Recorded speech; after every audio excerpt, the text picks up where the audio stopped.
আমার মুহাম্মদ রাসূলুল্লাহ কেমন ট্রিটমেন্ট করতেন জানেন? আবু বকর সিদ্দিকের পায়ে সাপে দংশন করেছে। আবু বকর সিদ্দিক বলছেন, নবী এই যে পায়ের এখানে দংশন করেছে। নবীজি বলেন, আবু বকর চিন্তা কইরো না, মুখের থুতু লাগায় দিয়েছেন, ট্রিটমেন্ট হয়ে গেছে। তাহলে ডাক্তার নবীজি সূরা ফাতিহা আনলেন সমস্ত রোগের ঔষধ। সুবহানাল্লাহ বলেন না। নবীজি বলেন কালো জিরা এটা মৃত্যু ব্যতীত সব রোগের ঔষধ। তো নবী তো আগেই ডাক্তারি সায়েন্সের সমস্ত থিওরিগুলো আগেই দিয়ে গেছেন। অতএব ডাক্তার মুহাম্মদ আরবিকে আগে মানা দরকার। এখন বলবেন হুজুর বুঝলাম, তো নেতা হিসেবে কেমন ছিলেন? আমি বলি তোমার নেতা হিসেবে কেমন? হুজুর বুঝেন না, আমার নেতারা আমি বিপদে পড়লে নেতা ঝাঁপায়া পড়ে। নিক্সন চৌধুরীর মতো এমন ভাবে গালি দেয় মনে হয় যেন বস্তির পোলা। কথা কয় না কেন? আমার নেতা আমি বিপদে পড়লে আমার হেব্বি উপকার করে। আমি যদি ধর্ষণ কইরা ধরা খাই, এই বাংলাদেশে ধর্ষণ করে ধরা খাইলেও তার জন্য কোনো বিচার নাই, মজনু পাগলারে জেলখানায় ঢুকায়। আছে না নাই? মুহাম্মদ রাসূলুল্লাহ এমন নেতা ছিলেন। মাখজুমি মহিলা চুরি করেছে, ওসামা ইবনে যায়েদকে এসে লোকজন বলছে, ওসামা আপনি মুহাম্মদকে একটু বলেন আমাদের নবী যেন ওসামা আমাদের মাখজুমে ফাতেমার হাত তো কাটা যাবে, চুরি করেছে, যদি আপনি নবীজির কাছে সুপারিশ করতেন ফাতেমা হাতটা কাটা যেত। ওসামা তুমি তো জানো হয়তো চুরি করেছে ফাতেমা, মাখজুমি পরিবারটা কুরাইশি বংশের একটি অংশ। আপনি মুহাম্মদ আরবিকে বলেন হয়তো ফাতেমার হাত কাটা যাবে কিন্তু বংশের নাক কাটা যাবে, মুহাম্মদের বংশের নাক কাটা যাবে। আপনি নবীজিকে বলেন না যেন কোন রকম একটু মাফটাপ কইরা দেয়। হযরত ওসামা ইবনে যায়েদ কে নবীজিকে বললেন, ইয়া রাসূলুল্লাহ মানুষজন আসছিল, যদি আপনি মাখজুমি ফাতেমাকে মাফ করে দিতেন। ফাতালাওয়ানা ওয়াজহুন নবী, নবীজির চেহারাটা লাল হয়ে গেছে রাগে। আতাসমাউ ফি হুদ্দিন মিন হুদুদিল্লাহ, হে উসামা তুমি আল্লাহর বিধানের ব্যাপারে আমার কাছে সুপারিশ করো। লাউ আন্না ফাতেমা বিনত মুহাম্মদ লাউ সারাকাত লাকাতাতু ইয়াদাহা, আজ যদি এখানে মাখজুমি মহিলা ফাতেমা কেন আমার কলিজার টুকরা ফাতেমাও যদি চুরি করত, আমি নবী আমার মেয়ে ফাতেমার হাতও কেটে ফেলে দিতাম। এই পৃথিবীর শ্রেষ্ঠ নেতা মুহাম্মদ রাসূলুল্লাহ। ও ভাই তুমি তো বঙ্গবন্ধুকে মানো, হ্যাঁ বাংলাদেশের স্বাধীনতার স্থপতি হিসেবে আমিও বঙ্গবন্ধুকে মানি, কিন্তু শোনো তোমার আমার বঙ্গবন্ধু স্বাধীনতা এনেছেন বাংলাদেশের, আমার নবী স্বাধীনতা এনেছেন বিশ্বের। জাহিলি সমাজ যখন মা তার সন্তানের কাছে ধর্ষিতা হতো, বোন যখন তার ভাইয়ের হাতে ধর্ষণের শিকার হতো, মানুষের জানমালের কোনো নিরাপত্তা ছিল না। সামান্য 56,000 বর্গ মাইলের দেশটাকে স্বাধীন করার জন্য 9 মাস যুদ্ধ করা লাগলো। 30 লক্ষ মানুষ জীবন দিল, 2 লক্ষ মা বোন ইজ্জত দিল, রক্তের বন্যা বয়ে গেল, 49টা বছর চলে গেল, আজও পর্যন্ত সামান্য 56,000 বর্গ মাইলে ধর্ষণ কমেছে? জেনা বিচার কমছে? চুরি ডাকাতি কমেছে? অথচ মাত্র 23 বছর নিলেন। এই সামান্য 56,000 বর্গ মাইলের মতো একটি ক্ষুদ্র দেশ নয়, আমার নবী টার্গেট করলেন পুরা দুনিয়া। টাইম নিলেন মাত্র 23 বছর, 30 লক্ষ মানুষ লাগে নাই, 49টা বছর লাগে নাই। আমার নবী জাহিলি অন্ধকার যুগটাকে পরিবর্তন করে সোনালী সমাজ উপহার দিয়েছিলেন। আজ ধর্ষকগুলো নারীদের রক্ষক হয়ে গেল, ভক্ষকগুলো মানুষের জানমালের নিরাপত্তা দানকারী হয়ে গেল।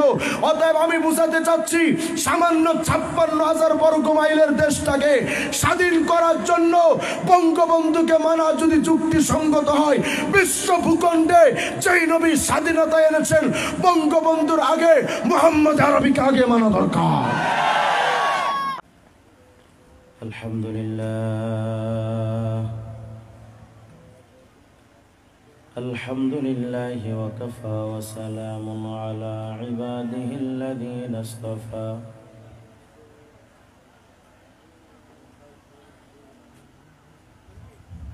আম্মা বা'দ, ফাআউযু বিল্লাহি মিনাশ শাইতানির রাজীম। বিসমিল্লাহির রহমানির রহিম। قل أطيعوا الله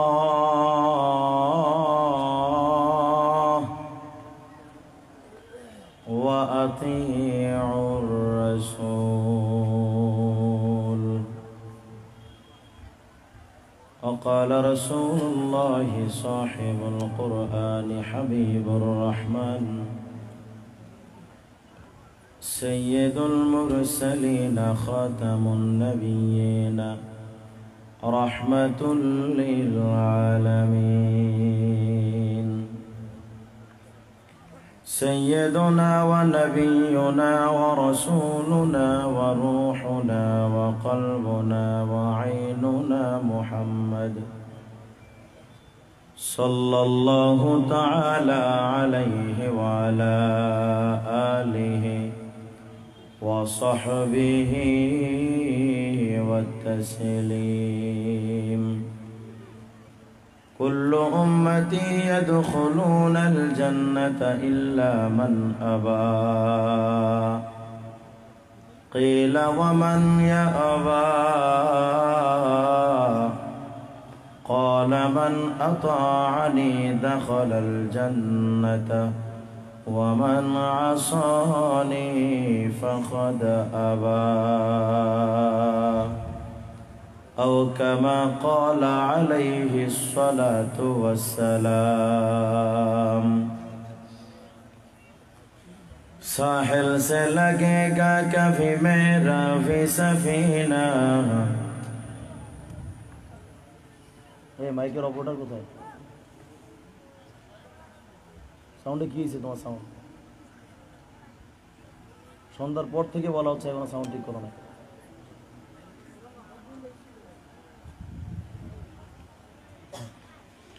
साहिल से लगेगा कभी मेरा भी सफीना देखेंगे कभी शौक से मक्का व मदीना गर सुन्नत नबवी की करे पैरवी उम्मत तूफा से निकल जाएगा फिर उसका सफीना गिरदाब मुसीबत में सफीना है हमारा लिल्लाह करम कीजिए मिल जाए किनारा लिल्लाह करम कीजिए मिल जाए किनारा ला इलाहा इल्लल्लाह ওরে বলেন সাউন্ডটা ফ্ল্যাশ হয় না সাউন্ডটা ছড়াচ্ছে না কেন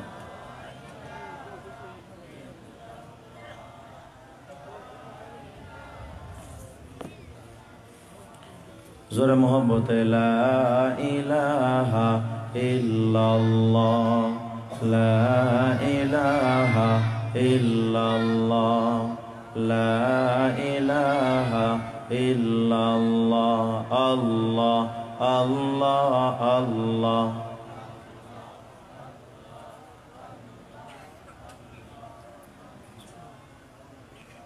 बोलें ना सबाई बोलें Allah Allah Allah Allah Allah Allah Allah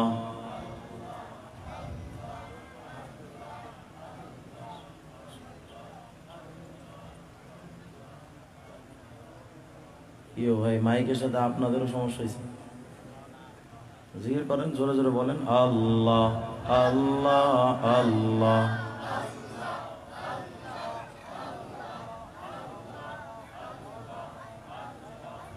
বলো রে ওই নয়েজটা বেশি বের হয় মূল সাউন্ডটা বাইরে না কেন ভাড়া বসে নাকি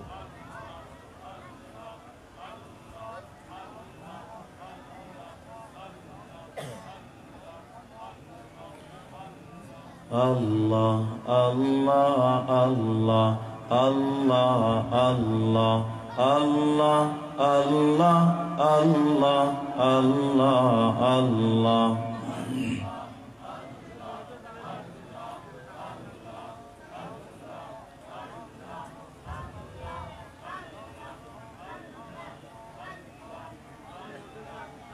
জনম জনম যদি গাহি তোমারি মহিমা গাওয়া শেষ হবে নাহি জনম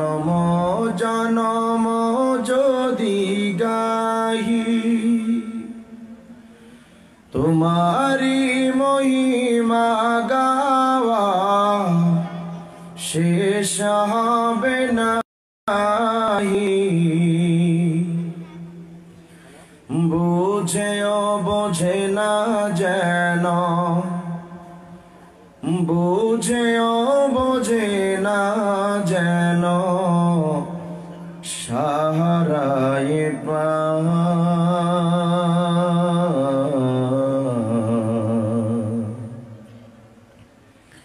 তুমি রহমান, তুমি মেহেরবান। বন্ধ গাহে না শুধু তোমারি গুণগান, বুঝেও বোঝে না তব শান।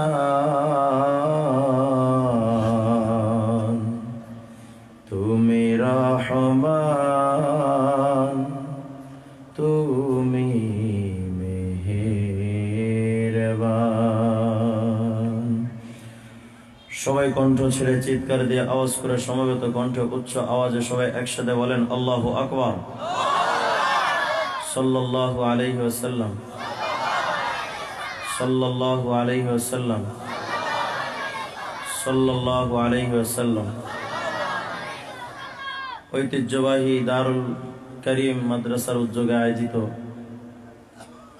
আজকের বাৎসরিক 3 দিন ব্যাপী ইসলামী সম্মেলনের দ্বিতীয় দিনের মুহতারামুল মাকাম মুআজ্জাজ সদরে জলসা সম্মানিত সভাপতি ওয়াজিবুল ইহতিরাম হযরত উলামায়ে কেরাম, মুআজ্জাজ হাজিরিন, ধর্মপ্রাণ মুসলমান ভাইরা, পর্দার অন্তরালে অবস্থানরত আমার দিনদার মা এবং বোনেরা, মহান আল্লাহ রাব্বুল আলামিনের শাহী দরবারে অজস্র কোটি শুকর যে মহান আল্লাহ তাআলা অত্যন্ত মহাব্বত করে এখানে এনেছেন। সে মহান মালিকের দরবারে সবাই দিল থেকে শুকরিয়া আদায় করি, পড়ি আলহামদুলিল্লাহ। এখানে আমাদের এনেছেন কে? বহুমুখী সমস্যা, সাউন্ডের সমস্যা, আপনাদের সাউন্ডের সমস্যা। আমার ভাই একটা ব্যক্তিগত রোগ হইল যে আমি অ্যাক্টিভ ম্যান না পাইলে আমার কথা হয় না। মুসলমান থাকবে একেবারে টসটসা, সাউন্ডটাও থাকবে সেরকম, কথা করলে যেন আমি যতটুকু বলি এর থেকে বেশি ফ্লাশ হয়। আওয়াজ দিতে হবে, পারবেন? সবাই পারবেন? মুসলমানের কণ্ঠে এখন সাউন্ড নাই, যার কারণে মুগিচোরা শাহরিয়ার কবিরা মুক্তিযোদ্ধা সেজে বসে আছে। মুসলমান কণ্ঠে যদি আওয়াজ থাকে, কেউ আমাদের ঘাড় মটকানোর দূরের কথা, চোখ দিয়ে আমাদের দিকে তাকানোর সুযোগ পাবে না। কিন্তু মুসলমানের কণ্ঠে আওয়াজ কম থাকার কারণে চতুর্দিক থেকে আমাদের কেউ হাত ভাঙতে চায়, কেউ বা আমাদের পাগল কয়, কেউ বা আমাদের ঘাড় মটকাতে চায়।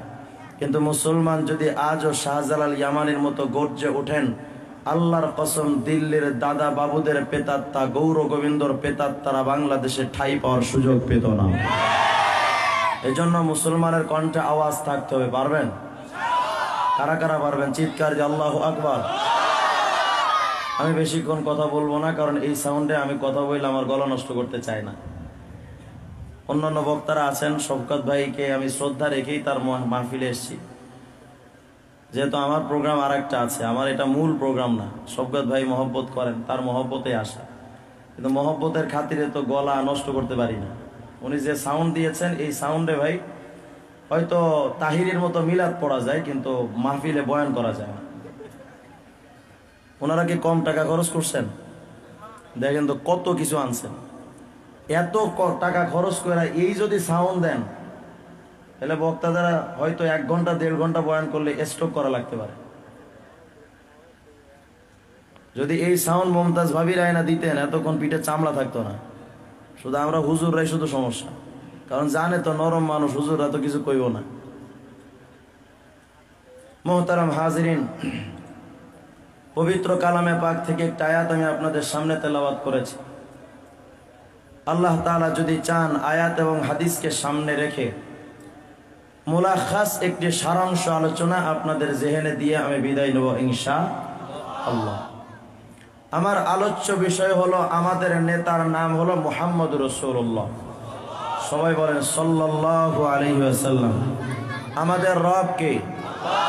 আওয়াজ ছেড়ে বলেন, রব কে? আমাদের দলের নাম কি? দলের নাম কি? আমাদের নেতাকে আমরা বিভিন্ন দলে বিভক্ত হতে পারি, দল মতের ভিন্নতা আমাদের থাকতে পারে, আমাদের নেতা এক একজনের নেতা এক একজন হতে পারে, কিন্তু আমাদের বিশ্ব নেতার নাম হলো মুহাম্মদুর রাসূলুল্লাহ, আমাদের স্রষ্টার নাম হলো আল্লাহ, আমাদের ধর্মের নাম। অতএব ইসলাম ব্যতীত আমরা কোনো তন্ত্র মন্ত্র মানি না, ইসলাম ব্যতীত রসুল আরবি মুহাম্মদ আরবি ব্যতীত কোনো নেতার সিদ্ধান্ত আমরা মানি না, কোরআন ব্যতীত আমরা পৃথিবীর কোনো সংবিধান মানি না। আল্লাহর কোরআনের বাহিরে যদি কোনো সংবিধান কোনো সিদ্ধান্ত দেয়, আমরা মুসলমানেরা সেই সিদ্ধান্ত সেই সংবিধান কোনো মুসলমান মানতে পারে? আমাদের রবকে, জোরে বলেন রবকে। কবরের মধ্যে যখন আপনাকে রাখা হবে, জিজ্ঞেস করা হবে মার রব্বুকা ওয়ামা দীনুকা ওয়ামান হাদার রাজুলুল্লাযী বুইসা ফীকুম, রবকে, তোমার নবীকে এবং তোমাদের দিন কি? বলবেন কবরে গিয়া দিনিয়া আওয়ামী লীগ, দিনিয়া বিএনপি, দিনিয়া জামাত ইসলাম, দিনিয়া জাতীয় পার্টি, দিনিয়াল, বলেন না দিনিয়াল। অতএব মুসলমান তোমার কোনটা আওয়াজ থাকতে হবে। এবার এটা বন্ধ করছে ভাই, কি সমস্যা? আমার সাথে রাগ আছে আপনার? এটা সাউন্ড বন্ধ করলেন কেন?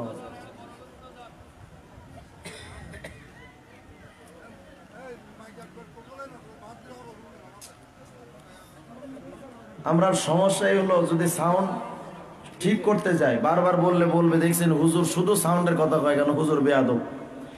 আবার যদি সাউন্ড ভালো না দেয়, বয়ান ভালো হবে না, চায়ের দোকানে বসে সমালোচনা করবেন, এটা কোনো ওয়াজ? আমরা জামু কই কোন? তো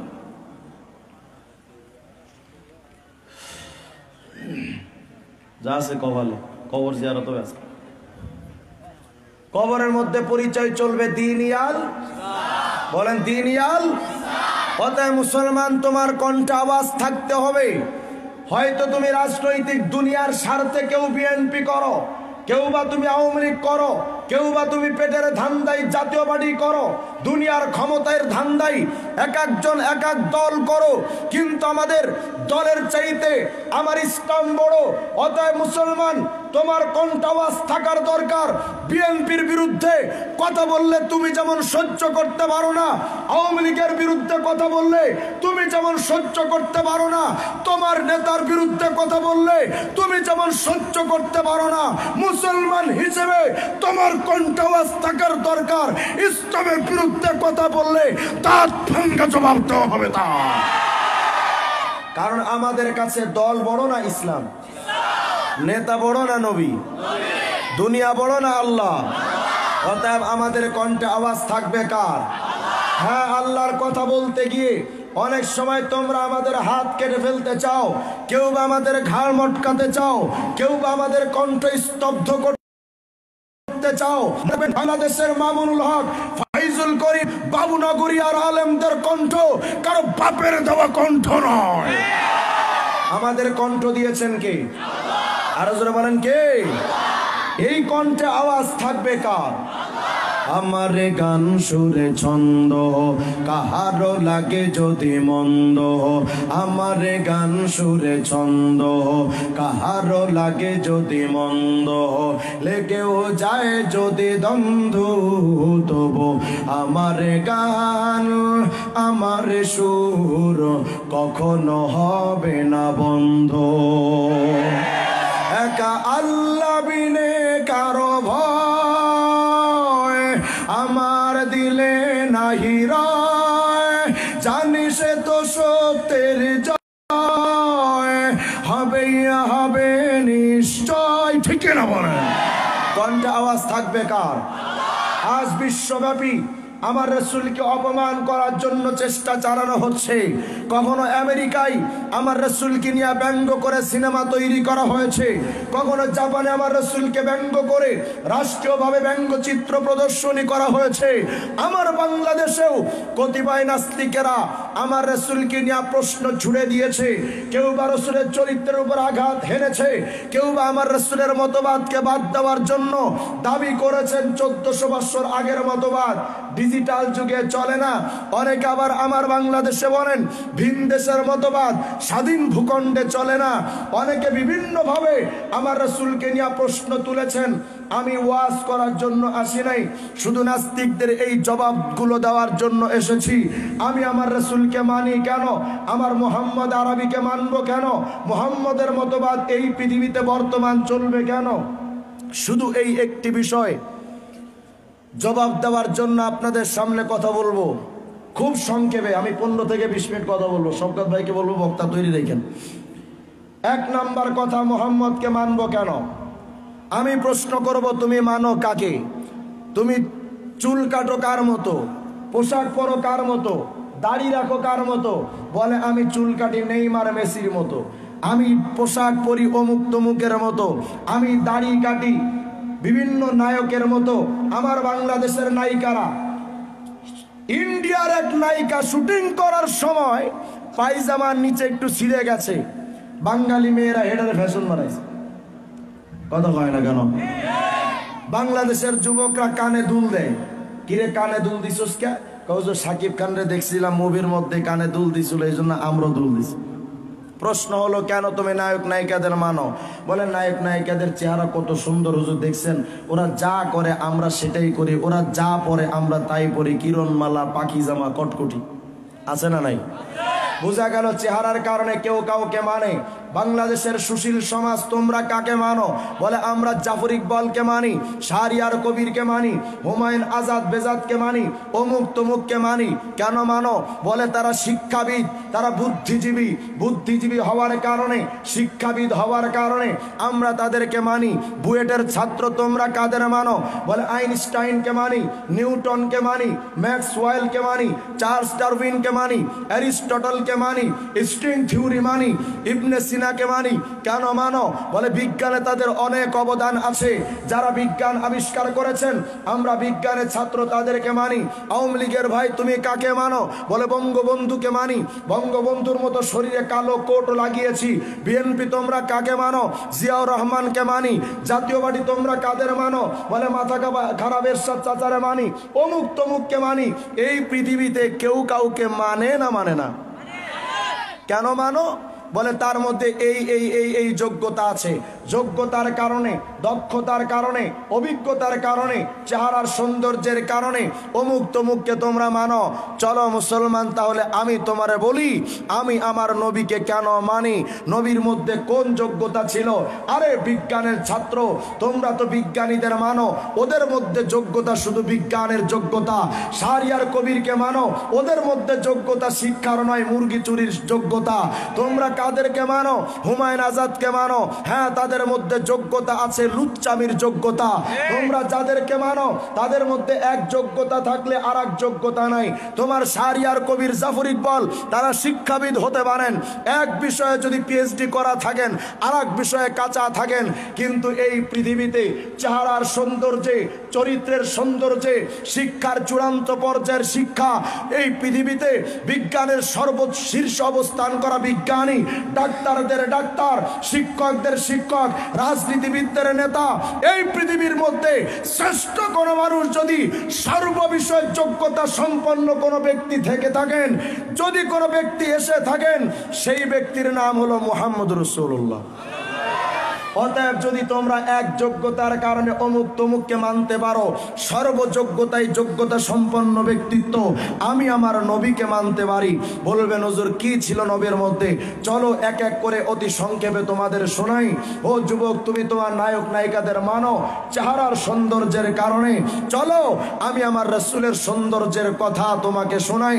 তোমার নায়ক তো মেকআপ না দিলে চেহারাটা ফুটে না, তোমার নায়ক ঠোঁটে হালকা লিপস্টিক না মারলে ঠোঁটটা সুন্দরভাবে সৌন্দর্য ফুটে ওঠে না।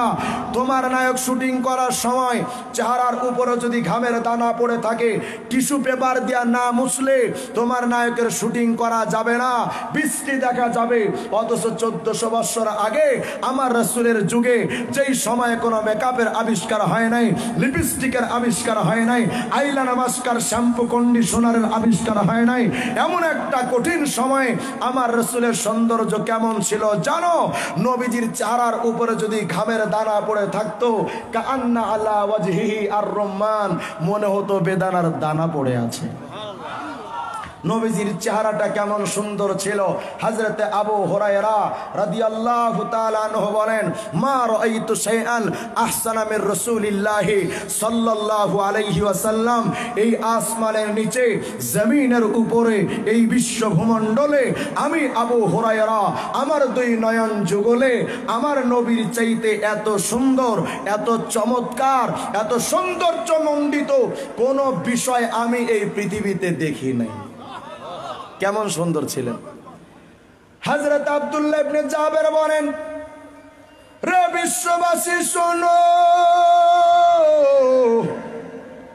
আমার নবীজির সৌন্দর্য কেমন ছিল বিশ্ববাসী জানো? কোন এক চাঁদনি রাতে ফাজালতু আনজুরু ইলাল কামার ওয়া ইলা ওয়াজহিন নবী। কোন একটা চাঁদনি রাতে একবার আমি আকাশের চাঁদের দিকে তাকাই, আর একবার আমার নবীজির চেহারার দিকে তাকাইতেছি। ওই চাঁদনি রাতে একবার আমি আকাশের চাঁদের দিকে তাকাই, আর একবার আমার নবীজির চেহারার দিকে আমি তাকাই। আমি বুঝতে চাচ্ছিলাম আকাশের চাঁদ বেশি সুন্দর না নবীজি বেশি সুন্দর? আকাশের চাঁদ বেশি সুন্দর নাকি আমার পয়গম্বর বেশি সুন্দর? আকাশের চাঁদের দিকে তাকায়, নবীজির চেহারার দিকে তাকাইতেছি। আকাশের চাঁদ আর নবীর চেহারার দিকে তাকাইয়া তাকায়া আমি শেষ পর্যন্ত সিদ্ধান্তে উপনীত হইলাম, ফালা হুয়া ইনদি আহসানু মিনাল কামার। আকাশের চাঁদের চাইতে আমার নবী বেশি সুন্দর। অতএব সৌন্দর্যের কারণে এই পৃথিবীতে যদি কাউকে মানতে চাও, একমাত্র নবী ছাড়া কোনো বিকল্প রাস্তা নাই। ও বাসকালের মুসলমান হয়তো বলতে পারেন, হুজুর শুধু চেহারা থাকলেই চলে না, মানুষের সৌন্দর্য দুই প্রকার হয়, সৌরাতান সিরাতান, ওপরের সৌন্দর্য আর একটা ভেতরের সৌন্দর্য। শুধু চেহারা থাকলেই চলে না, চারিত্রিক সৌন্দর্য লাগে।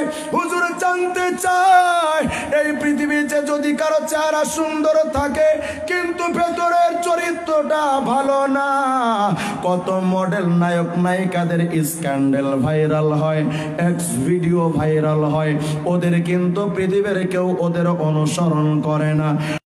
মুসলমান প্রশ্ন করবা, হুজুর জানতে চায় নবীজির ওপরের সৌন্দর্য পৃথিবীর সবার চাইতে সুন্দর বুঝলাম, কিন্তু নবীজির ভেতরের চরিত্রটা কেমন ছিল বলেন না?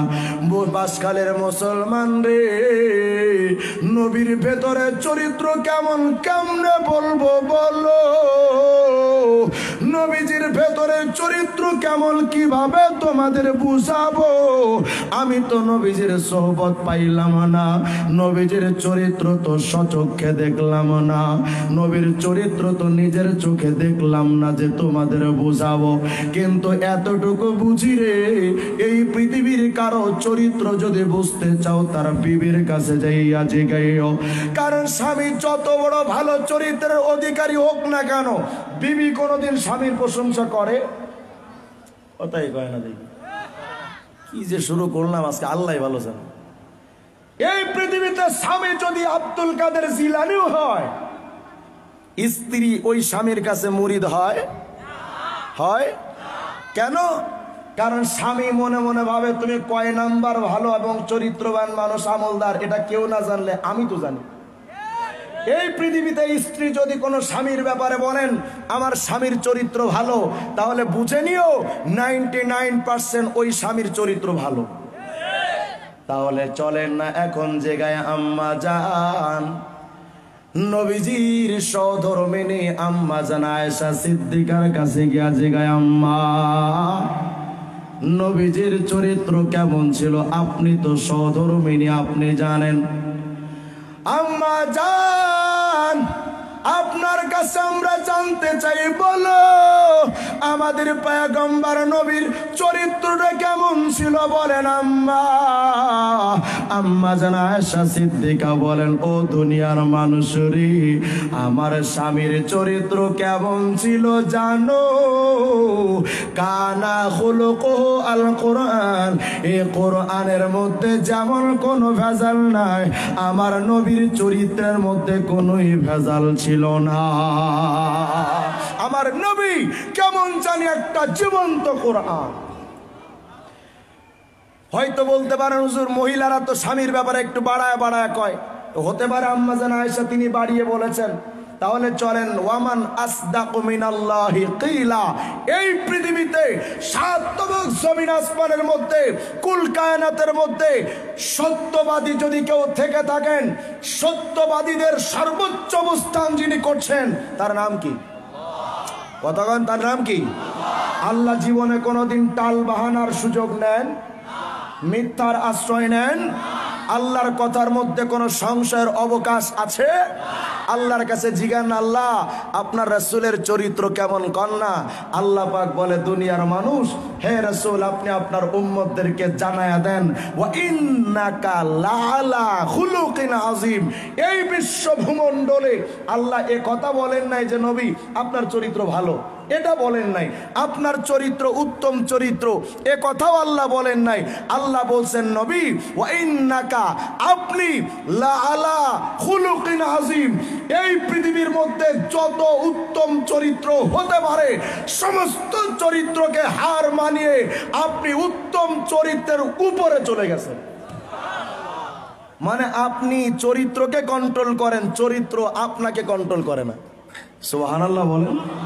কত চমৎকার সৌন্দর্য নবীর চারিত্রিক সৌন্দর্য ছিল, বুঝে নিয়েন। আপনার নেতার চরিত্র তো হেব্বেওয়ালা, চামচারা ক্ষমতার সময় চামচামিয়া তেল মারতে গিয়া কয়, আমার নেতার চরিত্র ফুলের মতো পবিত্র। নেতার যখন ক্ষমতা থাকে না, কর্মীরা তখন স্লোগানটা পাল্টায়া ফালায়, এখন কয় আমার নেতার চরিত্র সেফুদার মতো পবিত্র। হারামি নামাজ পড়তো না একক, তো ঘুষ খাইতো জম্মের মতো। তোমার চরিত্রের সার্টিফিকেট তোমার কর্মীরা দেয় শুধু ধান্দার কারণে। ধান্দা শেষ, আল্লাহ হাফেজ। কথা কয় না কেন? নবীজির ব্যাপারে তামাম সাহাবায়ে কেরাম মৃত্যুর আগ পর্যন্ত বলেছেন, কানা, আল্লাহ পাকের রাসূলের ব্যাপারে সমস্ত সাহাবায়ে কেরাম বলেন, এই বিশ্বের মধ্যে যত উত্তম চরিত্রবান মানুষ হতে পারে, সমস্ত উত্তম চরিত্রের মানুষের উপরে সর্বশ্রেষ্ঠ চরিত্রের অধিকারীর নাম হলো মুহাম্মদ রাসূলুল্লাহ। সুবহানাল্লাহ বলেন। তাহলে যদি চরিত্রের কারণে, চেহারার কারণে কাউকে মানতে হয়, নবী মুহাম্মদ রাসূলুল্লাহ ছাড়া আর কোনো বিকল্প আছে? এখন প্রশ্ন করবেন, সুশীল সমাজের লোক, কি সমাজ? সুশীল সমাজ। মানে সুশীল সমাজ আমি বলি না ওনাদের, ওনাদের নাম হলো সুশীল সমাজ। ওনারা এসে প্রশ্ন করবেন, হুজুর বুঝলাম আপনার মুহাম্মদের চেহারাটা পৃথিবীর সবার চাইতে উত্তম চেহারা, হুজুর আপনার নবীর চরিত্র সবচাইতে ভালো বুঝলাম, কিন্তু আমরা তো শিক্ষিত মহল, আমরা শিক্ষিত সমাজ হিসেবে অশিক্ষিত নবীরে মানতে পারি না। আপনারা কন্যা মুহাম্মদ উম্মি নবী, তো উম্মি মানে তো মূর্খ নবী, তো মূর্খ নবীর আমরা কেমনে মানি? প্রশ্নটা যথেষ্ট যুক্তিসঙ্গত। মূর্খ নবীরে শিক্ষিতরা অশিক্ষিত নবীরা মানবে কেন? প্রশ্ন হলো, নবী যদি অশিক্ষিত হয় তখন না প্রশ্নটা সহি, নবী যদি শিক্ষিত হয় তাহলে এটা তো কোনো প্রশ্নও হতে পারে না। আমি প্রশ্ন করি, তোমরা মানো কারে সুশীল সমাজ? কও। আমরা যারে মানি তার নাম হলো জাফর ইকবাল। আমরা যাকে মানি তার নাম হলো শাহরিয়ার কবির ওরফে মুরগি চোরা। উনার নাম দিয়েছে আমি মুরগি যোদ্ধা। 71 সালে তিনি মুরগি চুরি কইরা পাকিস্তানদের সাপ্লাই দিতেন, এজন্য মুরগির সাথে তিনি খুব বেশ যুদ্ধ করেছিলেন, বিধায় উনার নামটা দিয়েছে আমি মুরগি যোদ্ধা। উনি মাঝে মধ্যে 71 টিভিতে এসে কয়, এটা কোনো পড়া? কি হয়েছে? কই ওয়াতে ওযু আতে আল্লাহ। আমি বললাম তোদের বিজ্ঞানীরা, অনেক বিজ্ঞানী তোদেরকে জানোয়ার বানিয়েছে, তোরা টের পাস নাই। ডারউইন বলেছেন মানুষ আগে আসলে বানর ছিল। কি ছিল? তার মানে যারা ডারউইনের মতবাদ মেনেছে এরা সবগুলো মানুষের বাচ্চা নয়, বান্দরের বাচ্চা। তাহলে বোঝা গেল তোদের বিজ্ঞানীরা অনেক সময় তোদের বান্দর বানিয়েছে, আর আমাদের রাসূল আমাদেরকে আলোকিত মানুষ বানিয়েছে। এখন বলবেন হুজুর এটা আজাইরা জবাব, ভালো কোনো জবাব দেন। কি বাইর করছে আপনার মোহাম্মদ? আমাদের বিজ্ঞানীরা কত কিছু বাইর করছে জানেন? সূর্য কেমনে চলে বাইর করে ফেলছে। আমি বললাম কয়দিন লাগছে? ওই 200 বছর। আমি বললাম 200 বছর কি ঘোড়ার ঘাস কাটছে না গরুর মুখ খেয়েছে তোদের বিজ্ঞানীরা? বলে হুজুর বুঝেন না, একজন বিজ্ঞানী এসে বললেন সূর্য দুনিয়াকে লক্ষ্য কইরা ঘোরে। পাক্কা 150 বছর এই মতবাদ চললো। 150 বছর পরে আর একজন বিজ্ঞানী কয় দূর, আগে যেই লোকটা যে কথা বলছে এটা হামিসা কথা, সূর্য দুনিয়াকে লক্ষ্য কইরা ঘোরে, বিষয়টা মিথ্যা, এটা সত্য না। তো সত্য কি? বলে দুনিয়াকে লক্ষ্য করে সূর্য ঘোরে না, বরং সূর্যকে লক্ষ্য কইরা দুনিয়া ঘোরে। 200 বছর পরে, 50 বছর মারামারি হওয়ার পর, পাক্কা 200 বছর পরে এসে নাসার একজন বিজ্ঞানী বললেন যে দেখো এই 200 বছর তোমরা যে মারামারি করছো, তোমাদের মিথ্যা গেছে, তোমরা দুইজন মিথ্যা। যে প্রথম আবিষ্কার করেছে সেও মিথ্যা বলছে, যিনি ভুল ধরেছে তিনিও মিথ্যা বলেছেন। বিষয়টা এমন, লাকুম দীনুকুম ওয়ালিয়া দিন, বুখারী শরীফের হাদিস। পেছন থেকে একজন ভুল ধরে কয় দূর, এটা বুখারীর হাদিস, এটা সূরা বাকারার আয়াত। মানে যিনি কয় তিনিও ভুল, যিনি ভুল ধরেছেন তিনিও ভুল। 200 বছর পরে এসে একজন বিজ্ঞানী কয় আসলে 200 বছর যা তোমরা মনে করছো টোটালটাই মিথ্যা কথা। আসলে সূর্য নিজের মতো চলে, দুনিয়া নিজের গতিতে চলে। আজও পর্যন্ত বিজ্ঞানীরা এই মতবাদের উপরে আছে, সূর্য আপন কক্ষপথে চলে, দুনিয়া তার নিজের গতিতে চলে। আরে বেটা, তোমরা নাসার কত যন্ত্রপাতি দিয়া কোটি কোটি ডলার খরচ করে কতবার উপরে গেছো নামছো, বিজ্ঞানীরা রিসার্চ করে 200 বছর মারামারি করে, হাজার লক্ষ লক্ষ বিজ্ঞানীদের সময় অপচয় করে সামান্য সূর্য কেমনে চলে এটা বাহির করতে 200 বছর টাইম লেগেছে। আমার নবী দুনিয়ার কোন নাসার মাধ্যমে নয়, কোন যন্ত্রপাতির মাধ্যমে নয়, দুনিয়ার কোন টাকা পয়সা খরচ করা ব্যতীতই সূরা ইয়াসিনের 4 নম্বর পৃষ্ঠার শুরুতে বিশ্ব নবী আল্লাহর তরফ থেকে ঘোষণা দিয়েছেন ওয়াশ-শামসু তাজরি লিমুস্তাকাররিল লাহা, সূর্য তার আপন কক্ষপথে চলে। বুঝাতে চাচ্ছি আমাদের নবী, আমাদের বিজ্ঞানী মুহাম্মদ রাসূলুল্লাহ যখন যেটা বলেন ওই বলাটা বুঝতে তোদের 1400 বছর টাইম লাগে। বিজ্ঞানীদের মহান গুরু নবীজি, একাবগা মুহাম্মদ টুগাই হাইবানি, একাবগা মুহাম্মদ টুগাই হাইবানি। আল্লাহু আকবার বলেন না। এখন বলবেন ডাক্তাররা বলবেন হুজুর আপনি যাই কন তাই কন, মোহাম্মদ কিন্তু ডাক্তার ছিল না। আমি বললাম ডাক্তার ছিলেন না, কিন্তু ডাক্তারদের বাপ ছিলেন। কেমনে? তোমরা তো অ্যালোপ্যাথিক আবিষ্কার করেছো, কেউ হোমিওপ্যাথিক আবিষ্কার করলা, কেউ গাছের ঔষধ আবিষ্কার করলা, কেউ হার্বাল আবিষ্কার করলা। যার নেই কোনো গতি সে বেছে হোমিওপ্যাথি। কথা কয় না কেন? তোমাদের একটা রোগের ঔষধ দিলে ওই রোগটা সারে, কিন্তু আর একটা রোগের স্টার্ট হয়। আমার কথা বুঝেন না আপনারা? সারা শব্দ দেন না, কেউ আমি কি কবর জিয়ারত করতেছি না? অ্যালোপ্যাথিক ঔষধ একটা রোগের জন্য যদি খায়, ওই রোগটা যদিও সারে আরেকটা রোগ জন্য। ডাক্তাররা অসুস্থ হইলে ডাক্তারদের কাছে যাবেন, ডাক্তার বলবে ঔষধ খান। কি ওষুধ লিখে দিচ্ছে ধুমধাম করা, এগুলো খান। খাইতেছেন 1 বছর 2 বছর 5 বছর 10 বছর, খাইতে খাইতে এখন রোগ শরীরের মধ্যে বাসা বাঁধছে। আবার ডাক্তারের কাছে যান, কি করবো? ওই এত ওষুধ খাওয়া খাইছেন, আপনার জন্য আর কোনো ঔষধ নাই। ঔষধ একটা দিলে আরেকটা রোগ শুরু হয়। আমার মুহাম্মদ রাসূলুল্লাহ কেমন ট্রিটমেন্ট করতেন জানেন? আবু বকর সিদ্দিকের পায়ে সাপে দংশন করেছে। আবু বকর সিদ্দিক বলছেন নবী এই যে পায়ের এখানে দংশন করেছে, নবীজি বলেন আবু বকর চিন্তা কইরো না, মুখের থুতু লাগায় দিয়েছেন, ট্রিটমেন্ট হয়ে গেছে। তাহলে ডাক্তারদের ডাক্তার নবীজি সূরা ফাতিহা আনলেন সমস্ত রোগের ঔষধ। সুবহানাল্লাহ বলেন না। নবীজি বলেন কালো জিরা এটা মৃত্যু ব্যতীত সব রোগের ঔষধ। তো নবী তো আগেই ডাক্তারি সায়েন্সের সমস্ত থিওরিগুলো আগেই দিয়ে গেছেন। অতএব ডাক্তারদের ডাক্তার মুহাম্মদ আরবিকে আগে মানা দরকার। এখন বলবেন হুজুর বুঝলাম, তো নেতা হিসেবে কেমন ছিলেন? আমি বলি তোমার নেতারা নেতা হিসেবে কেমন? হুজুর বুঝেন না, আমার নেতারা আমি বিপদে পড়লে নেতা ঝাঁপায়া পড়ে। নিক্সন চৌধুরীর মতো এমন ভাবে গালি দেয় মনে হয় যেন বস্তির পোলা। কথা কয় না কেন? আমার নেতা আমি বিপদে পড়লে আমার হেব্বি উপকার করে। আমি যদি ধর্ষণ কইরা ধরা খাই, এই বাংলাদেশে ধর্ষণ করে ধরা খাইলেও তার জন্য কোনো বিচার নাই, মজনু পাগলারে জেলখানায় ঢুকায়। আছে না নাই?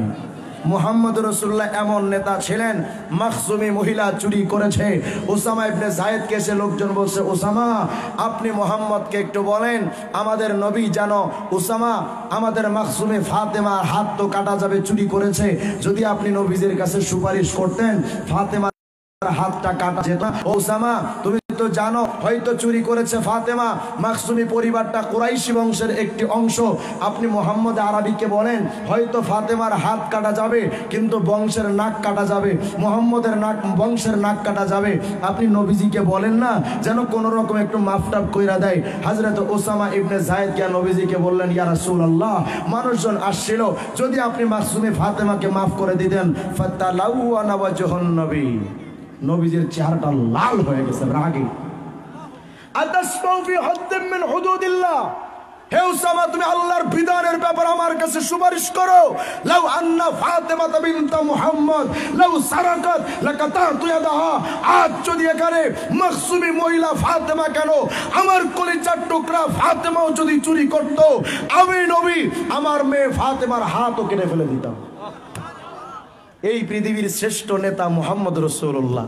ও ভাই তুমি তো বঙ্গবন্ধুকে মানো, হ্যাঁ বাংলাদেশের স্বাধীনতার স্থপতি হিসেবে আমিও বঙ্গবন্ধুকে মানি, কিন্তু শোনো তোমার আমার বঙ্গবন্ধু স্বাধীনতা এনেছেন বাংলাদেশের, আমার নবী স্বাধীনতা এনেছেন বিশ্বের।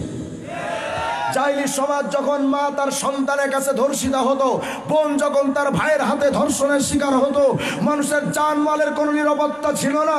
সামান্য 56,000 বর্গ মাইলের দেশটাকে স্বাধীন করার জন্য 9 মাস যুদ্ধ করা লাগলো, 30 লক্ষ মানুষ জীবন দিল, 2 লক্ষ মা বোন ইজ্জত দিল, রক্তের বন্যা বয়ে গেল, 49টা বছর চলে গেল, আজও পর্যন্ত সামান্য 56,000 বর্গ মাইলে ধর্ষণ কমেছে? জেনা বিচার কমছে? চুরি ডাকাতি কমেছে? অথচ মাত্র 23 বছর নিলেন। এই সামান্য 56,000 বর্গ মাইলের মতো একটি ক্ষুদ্র দেশ নয়, আমার নবী টার্গেট করলেন পুরা দুনিয়া, টাইম নিলেন মাত্র 23 বছর, 30 লক্ষ মানুষ লাগে নাই, 49টা বছর লাগে নাই। আমার নবী জাহিলি অন্ধকার যুগটাকে পরিবর্তন করে সোনালী সমাজ উপহার দিয়েছিলেন। আজ ধর্ষকগুলো নারীদের রক্ষক হয়ে গেল, ভক্ষকগুলো মানুষের জান মালে নিরাপত্তা দানকারী হয়ে গেল। অতএব আমি বুঝাতে চাচ্ছি, সামান্য 56,000 বর্গ মাইলের দেশটাকে স্বাধীন করার জন্য বঙ্গবন্ধুকে মানা যদি যুক্তিসঙ্গত হয়, বিশ্ব ভূখণ্ডে যেই নবী স্বাধীনতা এনেছেন বঙ্গবন্ধুর আগে মুহাম্মদ আরবিকে আগে মানা দরকার। আমার নবীকে কোন দিকে বাদ দিতে চাও? কোন দিকে বাদ দিতে চাও? আরে তোমার নেতা কয়দিন তোমার জন্য জেল খেটেছে বলো? আমার নেতা মুহাম্মদ আরবি আমার জন্য 3.5 বছর শিয়াবে আবি তালেবে জেল খেটেছে। তোমার নেতা কয়দিন তোমার জন্য ঘর ছেড়ে দিয়েছে বলো? আমার নবী তোমার আমার জন্য পবিত্র মক্কা মুকাররমার ঘর ছেড়ে মদিনায় চলে গেছেন। তোমার আমার নেতা কয়দিন তোমার আমার জন্য মার খাইছে বলো? আপনার আমার নবী তোমার আমার জন্য তায়েফে রক্ত দিয়েছেন, উহুদে দান দিয়েছেন। আমার নবীর রক্ত নবীজির মাথার উপরে উটের ভুঁড়ি চাপিয়ে দেওয়া হয়েছে, রাস্তার মধ্যে কাটা বিছিয়ে রাখা হয়েছে। আমার নবীকে তা উহুদের প্রান্তরে দান মোবারকটা শহীদ করা হয়েছে। একজন সাহাবী আগে তিনি মুসলমান হন নাই, মোটা একটা পাথর এনে আমার নবীজির মাথা মোবারক বরাবর মেরেছে, নবীজির কপাল ফেটে রক্ত ফিনকি দিয়া বাহির হয়ে গেছে। আল্লাহর নবী মুহাম্মদ রাসূলুল্লাহ চেহারার মধ্যে রক্ত মুছতেছে, আর আল্লাহকে ডাক দেয়া বলছে মালিক আল্লাহ, যে জাতি তাদের নবীকে রক্তাক্ত করে মালিক রে, ওই জাতি নাজাত পায়া জান্নাতে যাবে কেমনে? নিজের শরীরের রক্ত যারা ঝরিয়েছেন তাদের মুক্তির চিন্তা যিনি করতে পারেন তার নাম মুহাম্মদ রাসূল। হযরত মালিক ইবনে সিনান আয়েশা বলে, ইয়া রাসূলুল্লাহ, ও পয়গম্বর, আপনার মুখ থেকে তো টাটকা রক্তগুলো বের হয় গো নবী।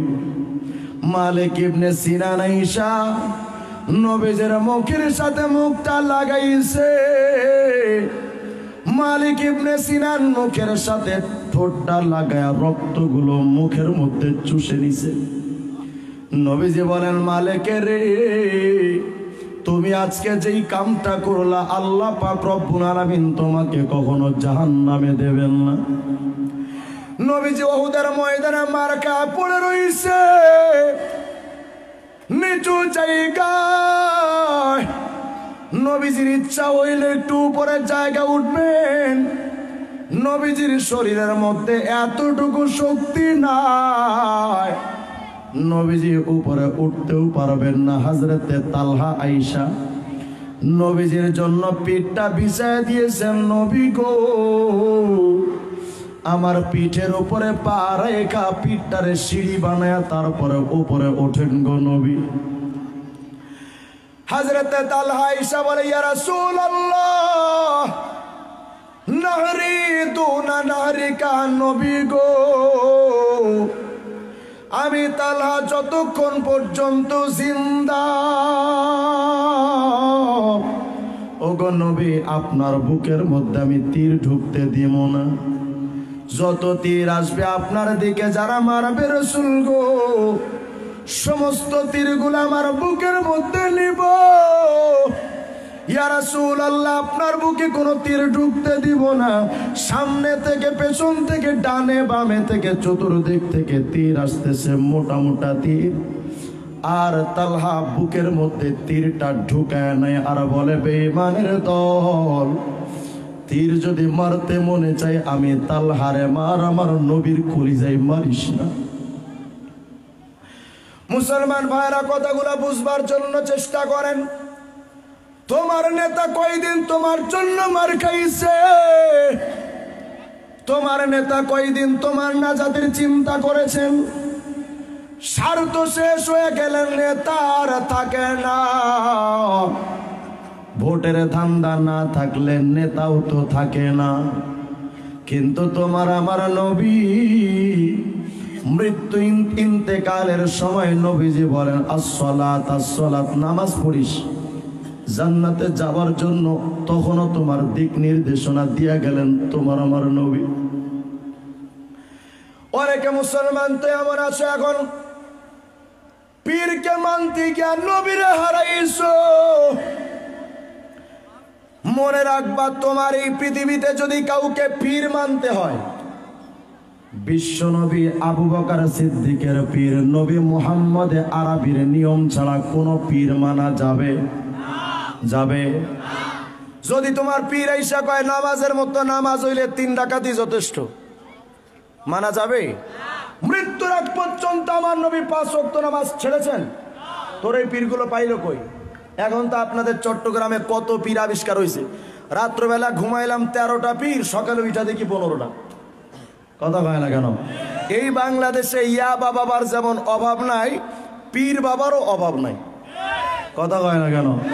কত বাবা, ওরে বাবা, বাবারে বাবা, আবার গান বানাইছে, চলো রে দরবারে ভাই, হজ করিতে মোরা মাঝ ভান্ডারে জাঙ্গাই।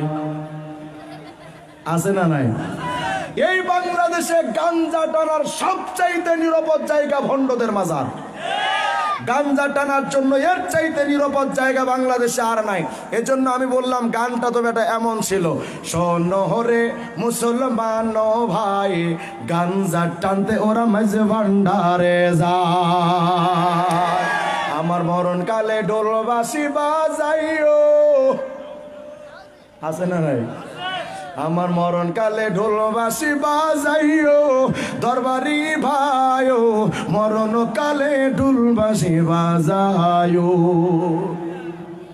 কালেমা কালামো নাই কোনো কিছুর দরকার নাই কালেমা কালামো নাই কোনো কিছুর দরকার নাই গাউসু পাকের গুণ কীর্তন কইরো ওনাকে কালেমাও দরকার নাই কালামও দরকার নাই কোরআনও দরকার নাই বললাম ঠিক আছে ভাই তোর জন্য জান্নাতেরও দরকার নাই হায় হায় কি অবস্থা বাংলাদেশে পীর ল্যাংটা হেডাও পীর আমি বললাম ভাই ল্যাংটা আবার পীর হয় কেমনে কয় জন্ম যখন নিছিল কাপড় ছিল না ময়রা যখন যাবে কাপড় যাবে না মাঝখানে রাইখা লাভ কি আমি বললাম তাহলে জাইঙ্গা পড়াইছিস কে ওরাও খুলে বলা কজর আল্লাহ যেমনে পাঠাইছে তেমনে থাকলেই তো মারে বাতর আমি বললাম তাহলে মুখটা আগা ঘুষি মায়েরা দাঁত 32টা আগে ফালাম তো জন্মের সময় তো দাঁত ছিল না হায় হায় কই ল্যাংটা হইলেই হুজুর ভালো পীর হওয়া যায় আল্লাহ যেমনে পাঠাইছে তেমনে থাকা এটা বিশাল ব্যাপার না ইবাদত না আমি বললাম যদি ল্যাংটা হইলে পীর হওয়া যায় এই বাংলাদেশের সবচেয়ে বড় পীর হলো কুত্তাগুলা কারণ তোর বাপ তো জাইঙ্গা পরে কুত্তা তো হেডাও পরে নাই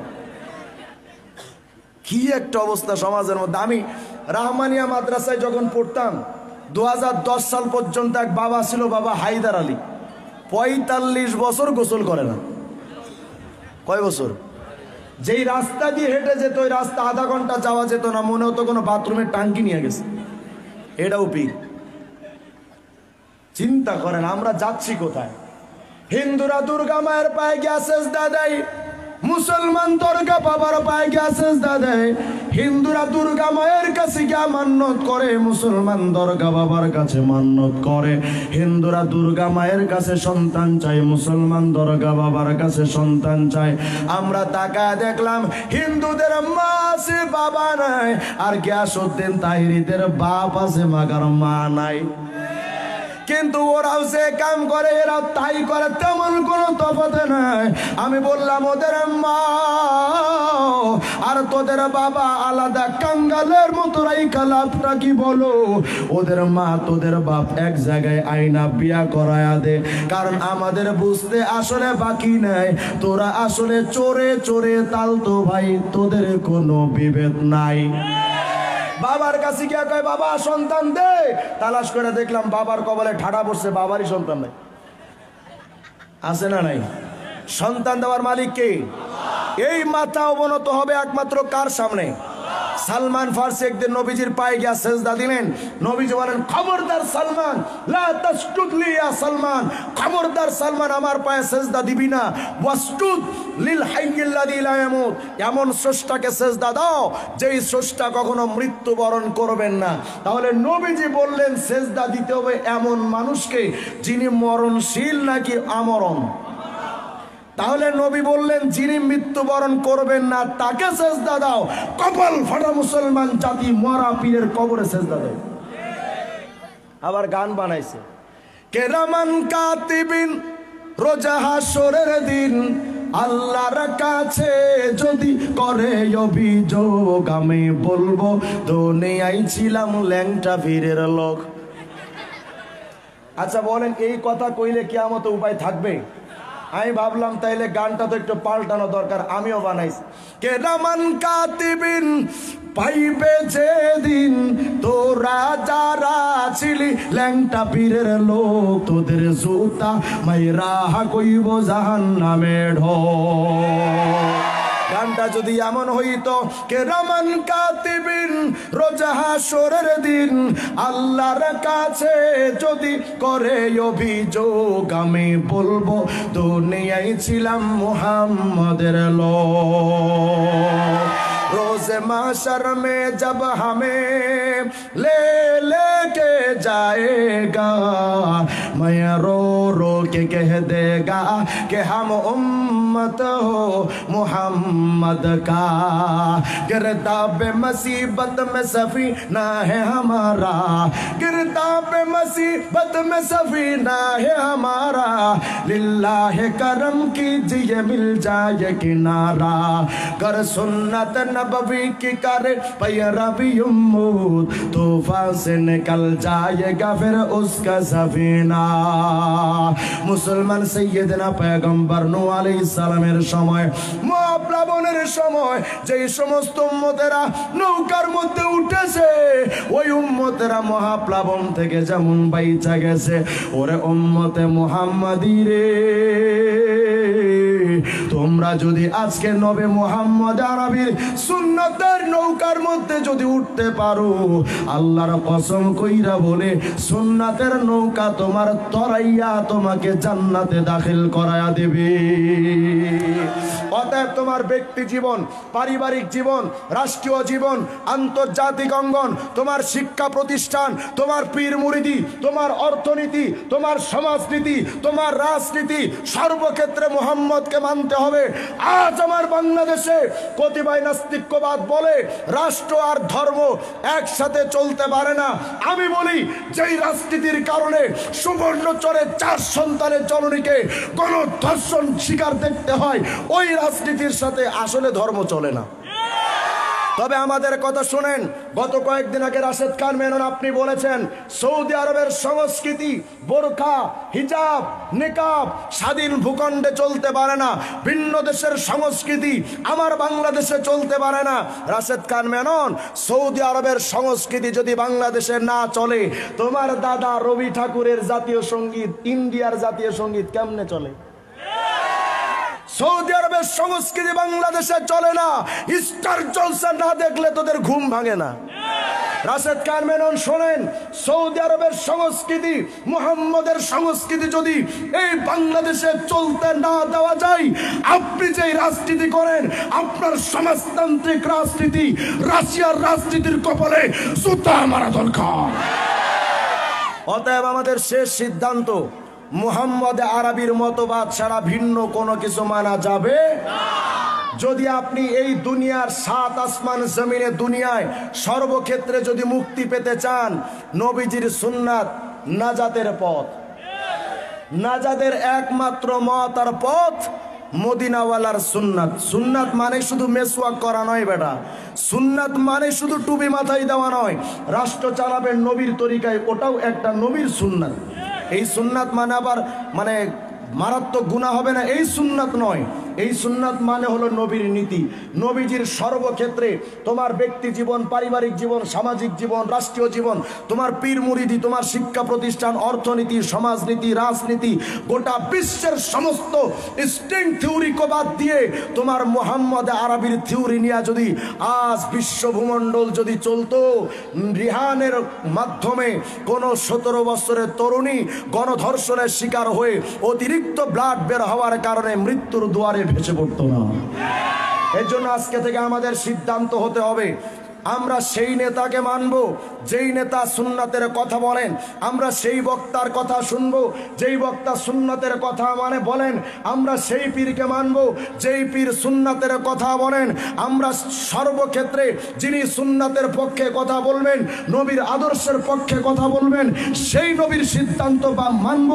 নবীর সিদ্ধান্ত বাদ দিয়ে রাষ্ট্রপতি প্রধানমন্ত্রীও যদি কথা বলে, নবীর সিদ্ধান্ত বাদ দিয়ে রাষ্ট্রপতি প্রধানমন্ত্রীকে মানতে পারি না আমরা। আল্লাহ পাক আমাদের সকলকে কথাগুলোর প্রতি আমল করার তৌফিক দান করেন। আমার মহেশখালী যাওয়া লাগবে, সময় আমি দিয়েছিলাম 3টা থেকে, সবগত চাটগামী ভাই আবার বললেন যে মাগরিবের পরে করতে হবে, যার কারণে এ সময় বসা। আল্লাহ তাআলা যদি চান ভিন্ন কোনো দিন কোথাও দেখা হবে। আল্লাহ তাআলা আমাদের সকলকে কবুল করেন। যদি কেউ কষ্ট পেয়ে থাকেন আল্লাহর রাস্তায় মাফ করে দিয়েন। ওয়া আখিরু দাওয়ানা আলহামদুলিল্লাহি রাব্বিল